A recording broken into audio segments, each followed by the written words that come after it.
Atomic structure से सबसे ज्यादा 11 क्वेश्चंस ये केमिस्ट्री का बैकबोन कंसिडर किया जाता है। अगर आप स्टाइकियोमेट्री के क्वेश्चन को सॉल्व कर रहे हैं तो इस बात का विशेष ध्यान रखें, ये आपके लिए हम कह सकते हैं $1 मिलियन कॉन्सेप्ट है।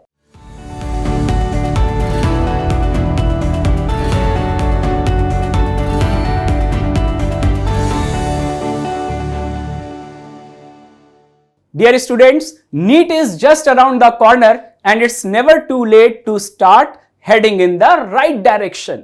Well, मैं Vineet Agarwal, chemistry faculty Allen career institute Kota, आप सभी का इस सेशन में स्वागत करता हूं। इस सेशन में फिजिकल केमिस्ट्री के जिन इंपॉर्टेंट चैप्टर्स के बारे में हम बात करने जा रहे हैं वो है mole concept, atomic structure, redox reaction and states of matter.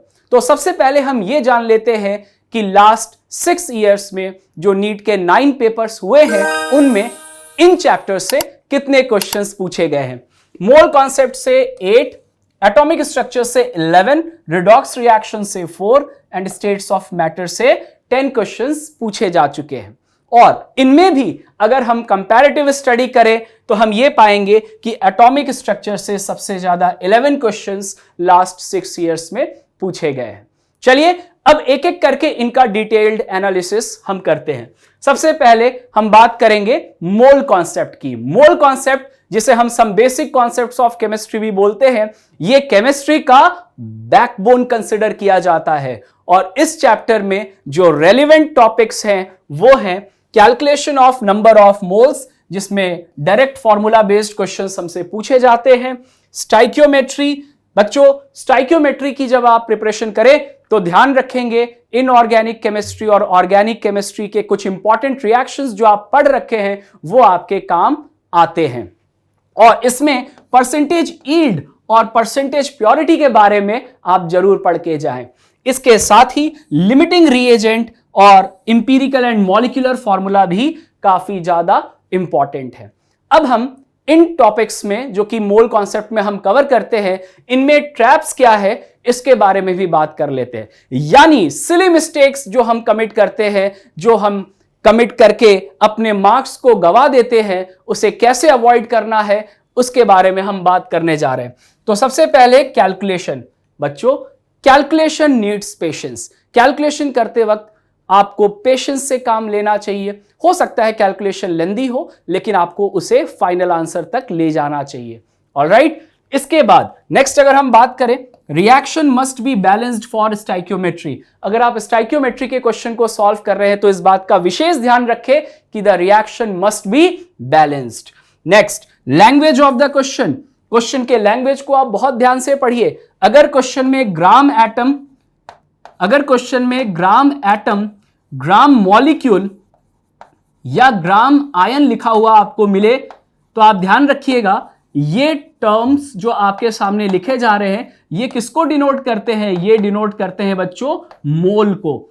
तो ये आपको पता होना चाहिए। और साथ ही साथ राउंड ऑफ करते वक्त भी आप ध्यान रखें, जब आप इंपीरिकल फॉर्मूला और मॉलिक्यूलर फॉर्मूला की बात करते हैं तो वहां पर सिंपलेस्ट होल नंबर रेशियो आपको फाइंड आउट करना होता है और वहां पर राउंड ऑफ करना आपको प्रॉपर्ली आना चाहिए। फॉर एग्जांपल, अगर मैं आपसे कहता हूं कि 1.33:1, इसको अगर आपको राउंड ऑफ करना है तो ऐसा नहीं कि 1.33 को आप 1 कह लें और इसे 1:1 लिख दें, नहीं, इसको आपके लिखना चाहिए 4:3।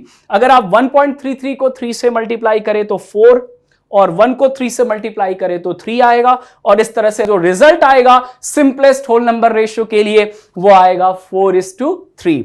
नेक्स्ट, वॉल्यूम ऑफ ऑक्सीजन या वॉल्यूम ऑफ एयर। क्या पूछा जा रहा है इसका आपको जरूर ध्यान रखना चाहिए स्टाइकियोमेट्री में, क्योंकि वॉल्यूम ऑफ एयर जो होता है वो 5 times the volume of oxygen होता है। ध्यान रखिएगा, इस चीज को आपको बहुत ही प्रॉपर तरीके से स्टाइकियोमेट्री के क्वेश्चन सॉल्व करते वक्त यूज करना होगा। आगे बात करते हैं। नेक्स्ट हम बात करें एटॉमिक स्ट्रक्चर की। तो बच्चों एटॉमिक स्ट्रक्चर चैप्टर में जो इंपॉर्टेंट टॉपिक्स हैं वो देख लेते हैं। सबसे पहले quantum numbers and rules for filling electrons. Quantum number में आप नोट्स के बारे में जरूर पढ़ के जाएंगे क्योंकि इससे क्वेश्चंस डेफिनेटली पूछे जाते हैं। और साथ ही साथ कुछ बहुत ही सिंपल से फॉर्मूले होते हैं।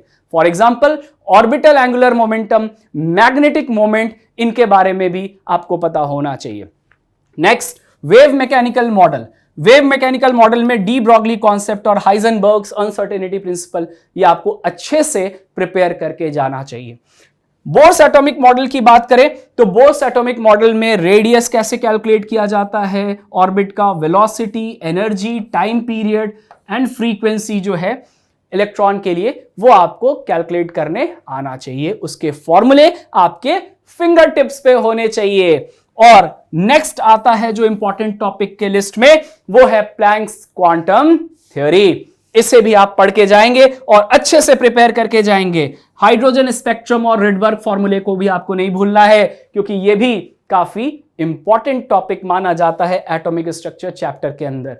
और इसमें जो ट्रैप्स हैं, वो सबसे पहले यूनिट।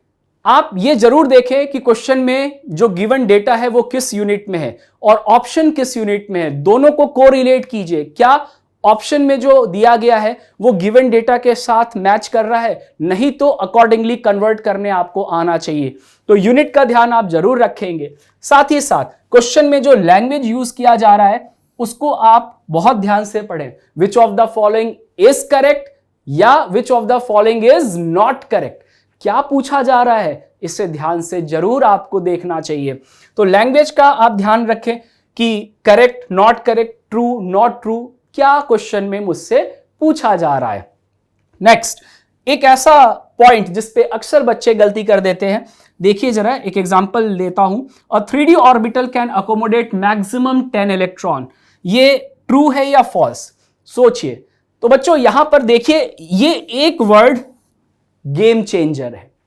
3D ऑर्बिटल लिखा है और हम जानते हैं एक ऑर्बिटल में मैक्सिमम 2 इलेक्ट्रॉन्स रखे जा सकते हैं ऑपोजिट स्पिन के साथ। हां, यहां 3D सबशेल अगर लिखा होता तो मैं कह सकता था कि 10 इलेक्ट्रॉन्स मैं वहां अकोमोडेट कर सकता हूं, लेकिन यहां पर 3D ऑर्बिटल लिखे होने के कारण मैं कहूंगा कि मैक्सिमम 2 ही इलेक्ट्रॉन्स रखे जा सकते हैं ऑपोजिट स्पिन के साथ। और क्रोमियम और कॉपर से रिलेटेड जो एक्सेप्शन है वो आपने पढ़ा है और उसका ध्यान आप जरूर रखेंगे जब भी इलेक्ट्रॉनिक कॉन्फ़िगरेशन से रिलेटेड क्वेश्चन आपको एग्जाम में मिलता है तो।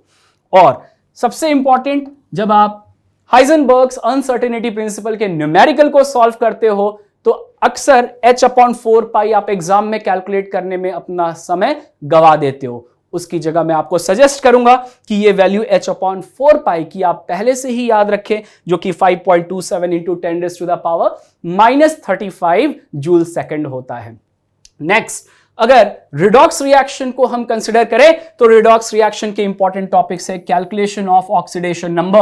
ऑक्सीडेशन नंबर निकालने के जो रूल्स होते हैं वो आपके फिंगर टिप्स पे होने चाहिए। और इक्विवेलेंट वेट जो निकाला जाता है अलग अलग मीडियम्स में KMnO4 के लिए, वो आपको अच्छे से आना चाहिए। बात करें बैलेंसिंग ऑफ रिडॉक्स रिएक्शन की तो 2 मेथड्स हैं, आयन इलेक्ट्रॉन मेथड और ऑक्सीडेशन नंबर मेथड। ये आपको क्रिस्टल क्लियर होना चाहिए।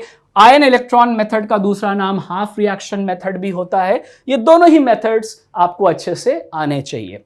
And finally law of equivalence जो है, ये आपके लिए हम कह सकते हैं $1 मिलियन कॉन्सेप्ट है, क्योंकि लॉ ऑफ इक्विवेलेंस की मदद से रिडॉक्स रिएक्शन को बिना बैलेंस किए हम न्यूमेरिकल्स को सॉल्व कर सकते हैं। इसलिए इसे तो आप बहुत ही अच्छे से प्रिपेयर करके जाएंगे। बात करें ट्रैप्स की तो सबसे पहले आपको यह पता होना चाहिए कि जब आप इक्विवेलेंट वेट निकालते हैं तो इक्विवेलेंट वेट निकालते वक्त जो फॉर्मूला यूज किया जाता है वो molecular weight upon change in oxidation number पर मोल होता है। यहां पर मोल पर आप डेफिनेटली ध्यान देंगे।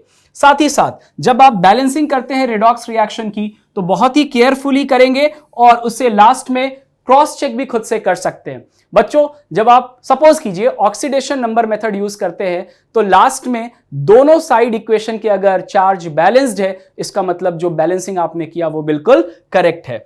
और आपको एक्सेप्शन का ध्यान रखना है जब आप ऑक्सीडेशन नंबर कैलकुलेट कर रहे होते हो, जैसे कि पेरोक्साइड लिंकेज, मेटल हाइड्राइड, इन सब का ध्यान आप जरूर रखेंगे।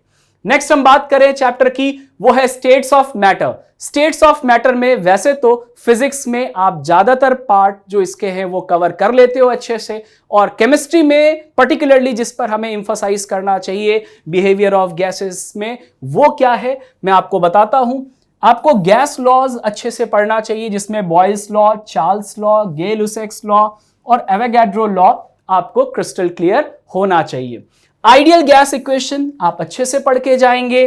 ग्राहम्स लॉ, कॉम्प्रेसिबिलिटी फैक्टर, इन पे भी आपको बहुत अच्छे से क्वेश्चंस को ध्यान से इंटरप्रेट करते हुए उसका आंसर देना चाहिए।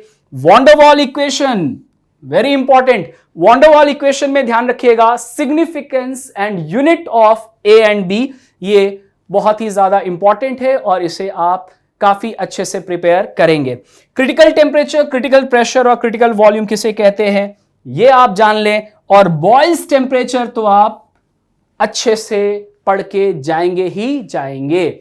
चलिए, ये बात हो गई बिहेवियर ऑफ गैसेस की, और इसमें जो ट्रैप्स हैं उसमें टेम्परेचर आपको केल्विन में लेना चाहिए। न्यूमेरिकल सॉल्व करते वक्त टेम्परेचर को केल्विन में लेंगे। ग्राहम्स लॉ के न्यूमेरिकल पे पर्टिकुलरली आपका ध्यान अच्छे से होना चाहिए, और जो गैस लॉज के ग्राफ्स हैं वो आपको अच्छे से पता होने चाहिए। Thank you very much and all the best for your NEET 2022 examination. और लास्ट में बस मैं आपसे यही कहना चाहूंगा कि work hard and hit the target and hit it very hard. Thank you.